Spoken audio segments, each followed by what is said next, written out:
Hello everyone. अगर आप भी अपनी सारी विशेष कंप्लीट करना चाहते हो, पूरी करना चाहते हो, अपनी डिजायर को फुलफिल करना चाहते हो, तो आपने क्या करना है, आपने अपनी कुंडली में 11th हाउस को सर्च करना है। ठीक है, मैंने आपको पहले भी अपनी वीडियोस में बताया है कि जो ये हाउसेस हैं, ये जो रोमन नंबर्स लिखे हुए होते हैं, ये हाउस के नंबर होते हैं और ये कभी भी चेंज नहीं होते। चेंज क्या होते हैं, नॉर्मल नंबर्स होते हैं, लाइक यहाँ पे 2, 3 है ना। लेकिन ये जो फिक्स्ड नंबर हैं वो हाउस के ही होते हैं, ये कभी भी चेंज नहीं होंगे। जो राशि के नंबर है, जो साइन के नंबर होते हैं, वो हमेशा ही अलग अलग होते हैं। ठीक है, अब आपने करना क्या है, आपने अपनी कुंडली में लगन चार्ट जो होता है उसको लेना है, उसमें आपने 11th हाउस देखना है। 11th हाउस ये रहा आपका 11th हाउस। अब इस 11th हाउस में कोई भी नंबर लिखा हुआ हो सकता है, चाहे वो 1, 2, 3, 4, 5, 6, 1 से लेके 12 के बीच में कोई भी नंबर यहाँ पे लिखा हुआ हो सकता है। लेट्स सपोज यहाँ पे अगर 11th हाउस में नंबर 1 लिखा है, ठीक है, 1 और 8 लिखा है, ठीक है। अब 1 नंबर एरिस और 8 नंबर स्कॉर्पियो, ठीक है, ये एरिस एंड स्कॉर्पियो हो गया। ठीक है, अगर आपके 11th हाउस में नंबर 1 और 8 लिखा है तो इट मीन्स ये किसके नंबर है, मार्स के नंबर है, और ये ruled by Hanuman ji and Ganesh ji. तो अगर आप हनुमान जी और गणेश जी की आराधना करेंगे तो आपका ये जो 11th हाउस है, जिसको हम लक हाउस भी बोलते हैं, ये आपका एक्टिवेट हो जाएगा। ठीक है जी, ये आपका एक्टिवेट हो जाएगा। और अगर आपका ये हाउस एक्टिवेट हो गया तो आपके जितनी भी डिजायर है, जितनी भी आपके विशेज हैं, वो सारी की सारी कंप्लीट हो जाएंगी।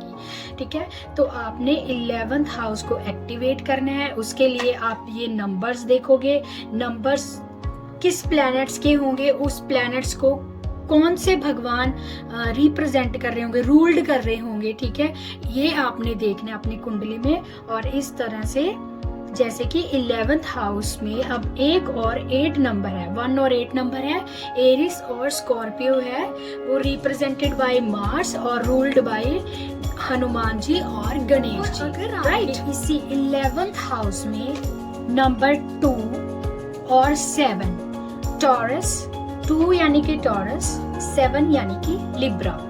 ठीक है, अगर 2 और 7 नंबर लिखा हुआ है आपके 11th हाउस में, it means it represented by Venus and Venus ruled by माँ लक्ष्मी एंड कुबेर जी। ठीक है, अगर आप माँ लक्ष्मी और कुबेर जी की आराधना करोगे तो जो आपका 11th हाउस है वो एक्टिवेट हो जाएगा, आपकी सभी विशेष, सभी डिजायर फुलफिल हो सकती है। अब अगर आपके कुंडली में लगन चार्ट में 11th हाउस में नंबर लिखा है 3 यानी कि जेमिनी एंड 6 यानी कि विर्गो।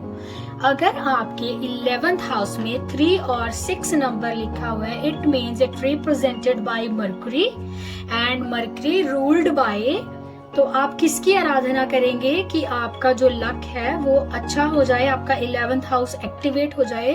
तो आप mercury ruled by Shri Narayan ji और श्री हरि जी।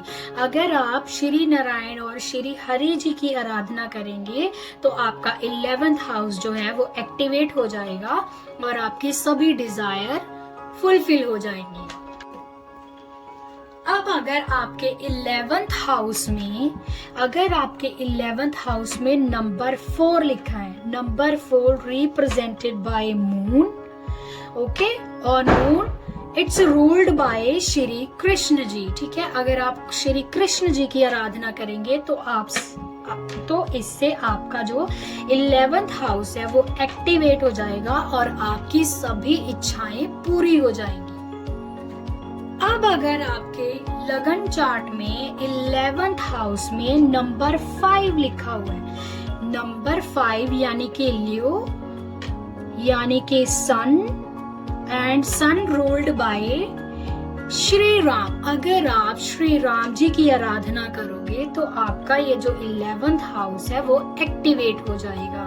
जिससे कि आपकी सभी डिजायर फुलफिल हो जाएंगी।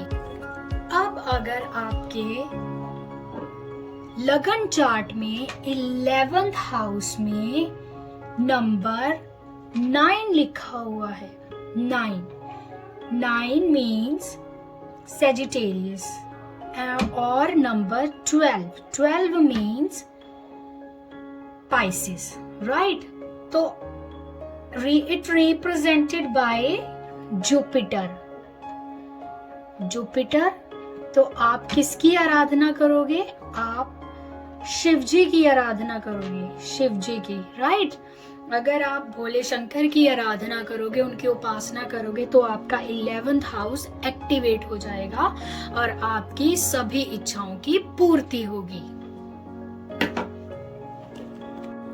अब अगर लगन चार्ट में 11th हाउस में आपके पास अगर नंबर हैं 10 and 11, यानी कि कैप्रिकॉर्न एंड एक्वेरियस, राइट। तो ये दोनों रिप्रेजेंट बाय सैटर्न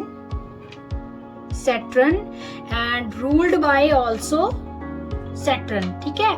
अगर आप शनि भगवान की पूजा करोगे, आराधना करोगे, तो आपका 11th हाउस जो है वो एक्टिवेट हो जाएगा और आपकी सभी जो इच्छाएं हैं, आपकी डिजायर हैं, वो पूरी हो जाएंगी।